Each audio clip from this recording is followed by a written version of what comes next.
এই মানুষটা জাহান্নাম থেকে নিষ্কৃতি পাইল, ওমান যুহযিহা আনিন নার ওয়া উদখিলাল জান্নাহ, জান্নাতে প্রবেশ করলো। আল্লাহ বলেন ফাকাদ ফাজ, সে কামিয়াব, সফল কাম।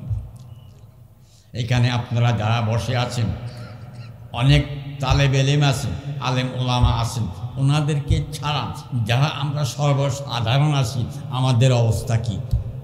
আমরা সবাই আল্লাহর ফজলে কেরামে আল্লাহ কোরআন, আল্লাহর পবিত্র কালাম কোরআনে মাজিদ সহি শুদ্ধভাবে তিলাওয়াত করতে পারি? আমি আপনাদেরকে জিজ্ঞাসা করতেছি, আলেম ওলামা তালাবাত ছাড়া সর্বসাধারণ যারা আমরা আছি, আমাদের সবাই কি কোরআন শরীফ সহি শুদ্ধভাবে তিলাওয়াত আছে? নাই কইলে চলবে কেমনে? আমরা তো ৬০-৭০ বৎসরের জিন্দেগি নিয়ে দুনিয়াতে আসছে। হুজুর সাল্লাল্লাহু আলাইহি ওয়াসাল্লাম কি বলছেন? এই উম্মতের ৬০-৭০ বৎসরের জিন্দেগির মাঝে চির সুখের স্থান জান্নাতের টিকিট নিয়ে যেতে হবে। এই সংক্ষিপ্ত হায়াত চিরস্থায়ী হায়াতের সেই ফতহ কামিয়াবির চাবিকাঠি নিয়ে যেতে হবে। উল্টাপাল্টা যা কিছু করছি, আগে বেঈমানি, ২ নম্বরই, কালোবাজারি, এই সব ছেড়ে দিয়ে এখন থেকে পাক্কাপোক্তা নিয়ত করি আজকে এই মুবারক মাহফিল থেকে যে ইনশাআল্লাহ আপনাদের প্রিয় প্রতিষ্ঠান, এই প্রতিষ্ঠানের বার্ষিক সম্মেলন থেকে পাক্কাপোক্তা নিয়ত করি ইনশাআল্লাহ এখন থেকে বাকি জিন্দেগি মওত পর্যন্ত আল্লাহ কোরআন, নবী পাক সাল্লাল্লাহু আলাইহি ওয়াসাল্লামের নূরানি জিন্দেগি মোতাবেক জীবন গঠন করে দুজাহানের ফতহ কামিয়াবি হাসিল করব। সুন্নতের খেলার একটা আমল করব না, পারবো ইনশাল্লাহ? তো আল্লাহর মেহেরবানি, যে সমস্ত হযরত আমাদের এই ছোট্ট বাংলাদেশের মাঝে এই ময়দানে, বায়ানের ময়দানে যারা খেদমত আঞ্জাম দিচ্ছেন,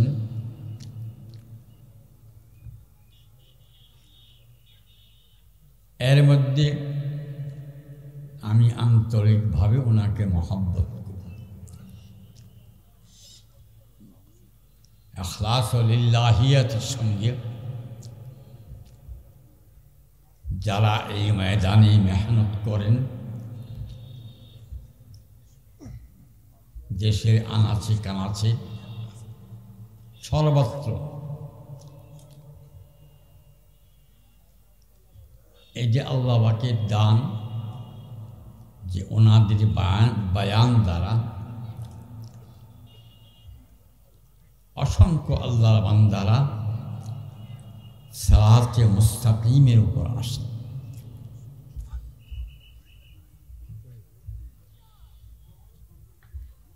বক্তার অভাব নেই, বড় সম্মেলনে আর ছোট জলসা,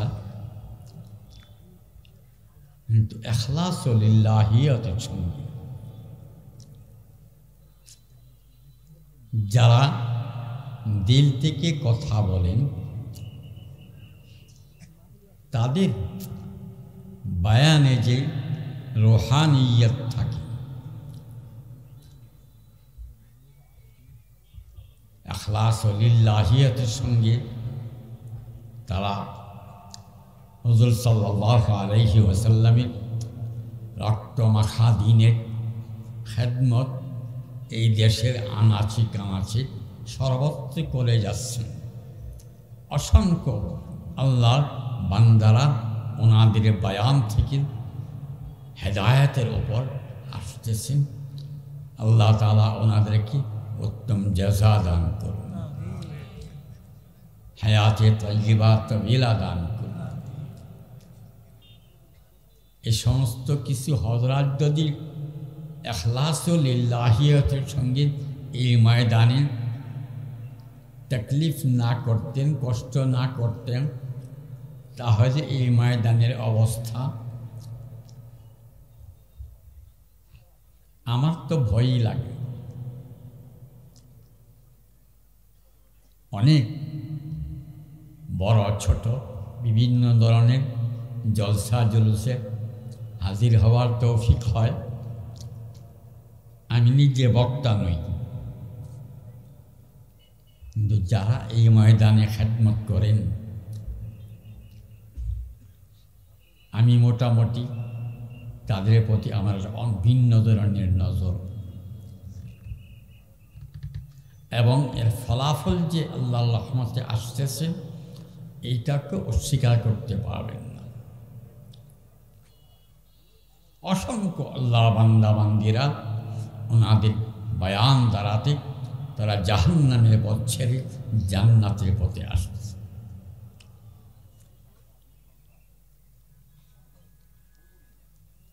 ওই সমস্ত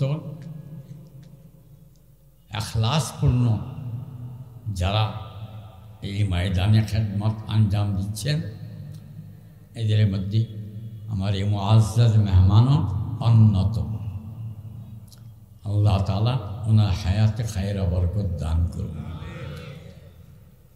এ সমস্ত হাজরাতরা এই ময়দানে ইখলাস লিল্লাহিয়তের সঙ্গে দ্বীনের খেদমত আঞ্জাম দিচ্ছেন। আল্লাহ তাদের সকলকে ইখলাস লিল্লাহিয়তের সঙ্গে এই ময়দানে আল্লাহ হাবিব সাল্লাল্লাহু আলাইহি ওয়াসাল্লামের এই ময়দানে খেদমতকে সুন্দরভাবে আঞ্জাম দেওয়া মামুলি বিষয় নয়। অনেক জলসা এমন অবস্থা হয়ে যায় সেখানে বসতে মনে চায় না।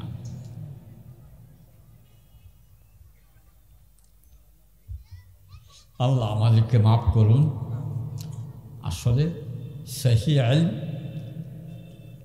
ও আমল আল্লাহ হাবিব সাল্লাল্লাহু আলাইহি ওয়াসাল্লামের নূরানি সুন্নতের জন্য কোরবান এইরকম ব্যক্তি সংখ্যা অতি সীমিত। আল্লাহ পাক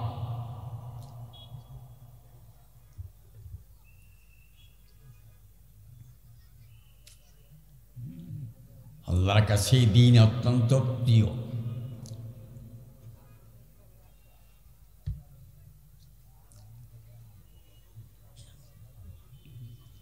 এই দিনের জন্য যারা জান মাল সময় সন্তান সন্ততি কোরবান করতেছে সত্যি এরা আল্লাহর প্রিয় বান্দা বান্দী। আল্লাহ তাআলা আমাদেরকে সহ ওরা উম্মতে মুসলিমাকে আল্লাহ ওই সমস্ত খাস বান্দাদের নেক নজরে পড়বার তৌফিক দান করুন। আমি একটা ছোট্ট আয়াতে কারিমা আপনাদের সামনে তিলাওয়াত করেছি, যার সাদা মাথা অর্থ হইল আল্লাহ পাক ইরশাদ করছেন, যে মানুষটার জাহান্নাম থেকে নিষ্কৃতি পাইল, ফামান যুহজিহা আনিন নার, এবং জান্নাতে প্রবেশ করল, আল্লাহ কি বলেন, ফাকাদ ফাজ, সে কামিয়াব।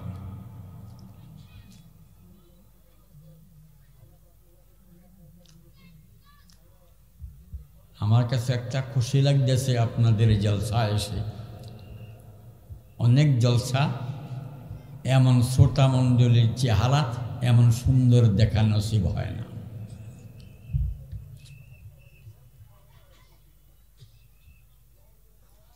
আমরা জাহিরিভাবে যা দেখতেছি, এইখানে আল্লাহ হাবিব সাল্লাল্লাহু আলাইহি ওয়াসাল্লামের নূরানি সুন্নতের উপর জীবন দেনেওয়ালা, তারা ব্যক্তি জীবন, পারিবারিক জীবন, সামাজিক জীবন সব ক্ষেত্রেই তারা হুজুর সাল্লাল্লাহু আলাইহি ওয়াসাল্লামের নূরানি জিন্দেগিকে সামনে নিয়ে চলেন। আমার ধারণা হইতেছে আপনাদের এই এলাকাতেও আল্লাহ ফজল করমিন ওই শ্রেণীর সংখ্যা মোটামুটি ভালো আছেন। আল্লাহ আরও বাড়াইয়া দেন, আল্লাহ পাক আরও বাড়িয়ে দেন।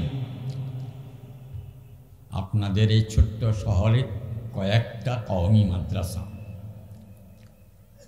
বড় বড়ই মাশাআল্লাহ, এর মধ্যে আপনাদেরটাও একটা। যে সমস্ত হাজরাত এই সমস্ত দিনের খেদমতের ময়দানে আছেন তারা সত্যি অত্যন্ত ভাগ্যবান।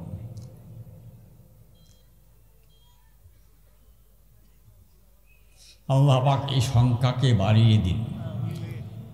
আল্লাহ পাক আমাদের দেশ শুধু নয়,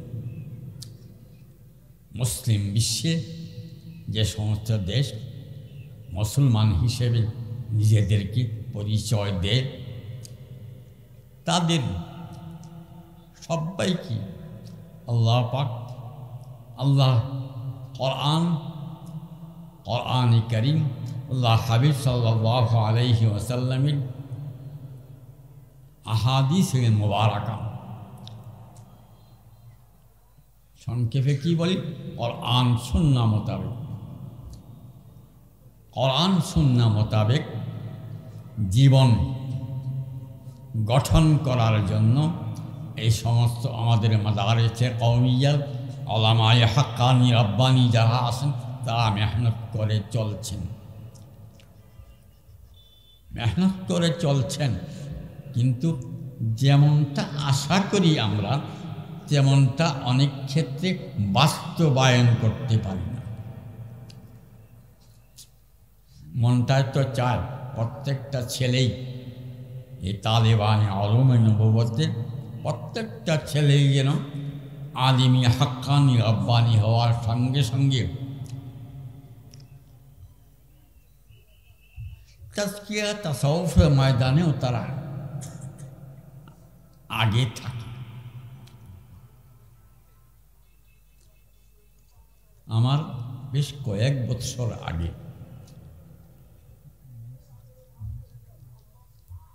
আমার পরিচিত লোক, মহব্বতে বললেও বলা যায়,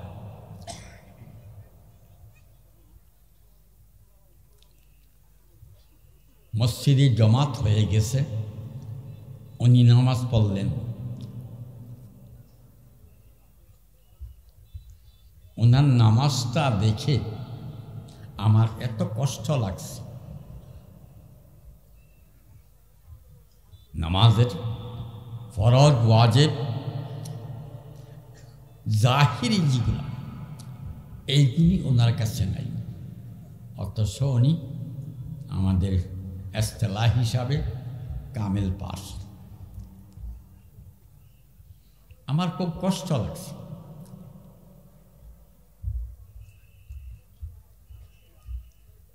অনেক নামধারী এমন আছেন যাদের আমলগুনি দেখলে আপনার মনে কষ্ট না আসা পারবে না। যিনি কোরআন সুন্নাহ মোতাবেক জীবন গঠন করে আল্লাহ হাবিব সাল্লাল্লাহু আলাইহি ওয়াসাল্লামের এই রক্তমাখা দিনের একজন সহি খাদেম হওয়ার নিয়ত করে চলেন, তার কষ্ট না আইসা পারে না।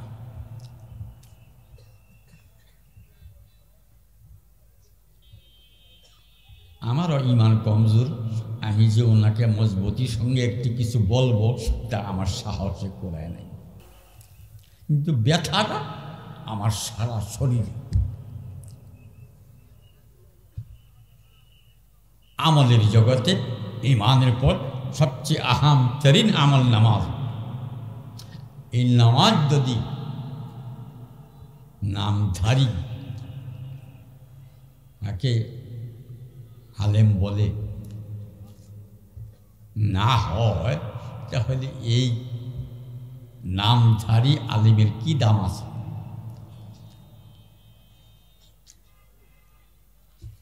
আল্লাহ পাক আমাদের কওমি আলিয়া যত মাদ্রাসা আছে সবগুলিকে সহি নেহাজের ওপর কোরআন সুন্নাহ মোতাবেক পুরাপুরিভাবে আল্লাহ কোরআনকেও যেভাবে সহি শুদ্ধভাবে সুন্দরভাবে তিলাওয়াত করে বা তাজবিদ এবং আল্লাহ হাবিব সাল্লাল্লাহু আলাইহি ওয়াসাল্লামের প্রত্যেকটি সুন্নতের উপর পুরাপুরি আমল হয়। বাহরহাল আমার ওয়ার্নিং আইসা গেছে দেশের থেকে। আমার মাদ্রাসার কমিটির একজন বিশেষ সদস্য এন্তেকাল করছেন একটু আগে, ওইখানে আমার হাজির হইতে হয়। এই জন্য আপনাদের সামনে আর কথা বলতে পারছি না। আমি সবার খেদমতে বিশেষভাবে এই আবেদনটুকু রাখতে চাই, আমরা যারা আলেম হই, গারে আলেম হই, যে কোনো ব্যক্তি একজন মুমিন হিসাবে, ইমানদার হিসাবে যার সিনার ইমানের নূর আছেন, আমরা সবাই যেন ইমানকেও পাকাপোক্তা করি এবং আল্লাহ হাবিব সাল্লাল্লাহু আলাইহি ওয়াসাল্লামের প্রত্যেকটি সুন্নতের উপর জীবন গঠন করতে পারি, নিয়ত করতে পারি ইনশাআল্লাহ। আল্লাহ সে আয়াতে কি বলছেন, যে মানুষটা জাহান্নাম থেকে নিষ্কৃতি পাইল, ওমান যুহযিহা আনিন নার ওয়া উদখিলাল জান্নাহ, জান্নাতে প্রবেশ করল, আল্লাহ বলেন ফাকাদ ফাজ, সে কামিয়াব, সফল কাম। এখানে আপনারা যারা বসে আছেন, অনেক তালেবে ইলম আছেন, আলেম ওলামা আছেন, ওনাদেরকে ছাড়া যারা আমরা সর্বসাধারণ আছি, আমাদের অবস্থা কি? আমরা সবাই আল্লাহর ফজলে কেরামে আল্লাহ কোরআন, আল্লাহর পবিত্র কালাম কোরআনে মাজিদ সহি শুদ্ধভাবে তিলাওয়াত করতে পারি? আমি আপনাদেরকে জিজ্ঞাসা করতেছি, আলেম ওলামা তালাবাত ছাড়া সর্বসাধারণ যারা আমরা আছি, আমাদের সবাই কি কোরআন শরীফ সহি শুদ্ধভাবে তিলাওয়াত আছে? নাই কইলে চলবে কেমনে? আমরা তো ৬০-৭০ বৎসরের জিন্দেগি নিয়ে দুনিয়াতে আসছে। হুজুর সাল্লাল্লাহু আলাইহি ওয়াসাল্লাম কি বলছেন, এই উম্মতের ৬০-৭০ বৎসরের জিন্দেগির মাঝে চির সুখের স্থান জান্নাতের টিকিট নিয়ে যেতে হবে। এই সংক্ষিপ্ত হায়াত চিরস্থায়ী হায়াতে সেই ফতহ কামিয়াবির চাবিকাঠি নিয়ে যেতে হবে। উল্টাপাল্টা যা কিছু করছি, আগে বেঈমানি, ২ নম্বরই, কালোবাজারি, এই সব ছেড়ে দিয়ে এখন থেকে পাকাপোক্তা নিয়ত করি আজকে এই মুবারক মাহফিল থেকে যে ইনশাআল্লাহ আপনাদের প্রিয় প্রতিষ্ঠান, এই প্রতিষ্ঠানের বার্ষিক সম্মেলন থেকে পাকাপোক্তা নিয়ত করি ইনশাআল্লাহ এখন থেকে বাকি জিন্দেগি মওত পর্যন্ত আল্লাহ কোরআন, নবী পাক সাল্লাল্লাহু আলাইহি ওয়াসাল্লামের নূরানি জিন্দেগি মোতাবেক জীবন গঠন করে দুনো জাহানের ফতহ কামিয়াবি হাসিল করব। সুন্নতের খেলার একটা আমল করব না, পারবো ইনশাল্লাহ? ফরজ ওয়াজিব সুন্নতে মুআক্কাদা যেগুলো আমল করতেছেন তো মাশাআল্লাহ করতেছেন, আল্লাহ তাআলা আরও আগে বারবার তৌফিক দান করুন। এইভাবে প্রত্যেকটা সুন্নত আপনার আমার পাশে যে মেহমান বসা আছেন সুন্নত সম্পর্কে, ওনার জুবান মোবারক থেকে ইনশাআল্লাহ 3টি কথা শুনবেন। আল্লাহ তাআলা সবাইকে পুরাপুরিভাবে দিলের কানে শুনি জীবনকে কোরআন সুন্নাহ মোতাবেক গঠন করে এই মওত পর্যন্ত আল্লাহ কোরআন সুন্নতকে সিনায় ধারণ করে মৃত্যুর সময় ঈমানের দৌলত নিয়ে মাওলায়ে পাকের দরবারে হাজির হওয়ার তৌফিক দান করেন। আর আমার আজিজ তালাবা যারা আছো, তোমরা ইনশাআল্লাহ পুরাপুরিভাবে এই নিয়ত করো যে ইনশাআল্লাহ এই এলমে জাহিরি সঙ্গে সেলমে এলমে বাতেনি পুরাপুরিভাবে হযরত আসাদেজা কেরামের দিক নির্দেশনা মোতাবেক জীবনকে গঠন করে এমনভাবে তৈরি হবে যেন ফারাগাতের পরে আল্লাহ পাক তোমাদেরকে কোরআন সুন্নাহর খেদমতে দেশে বিদেশে সারা আলমের জন্য আল্লাহ কবুল করেন। আল্লাহুম্মা আমিন ইয়া রাব্বাল আলামিন ওয়া আখিরু দাওয়ানা আনিল হামদুলিল্লাহি রাব্বিল আলামিন।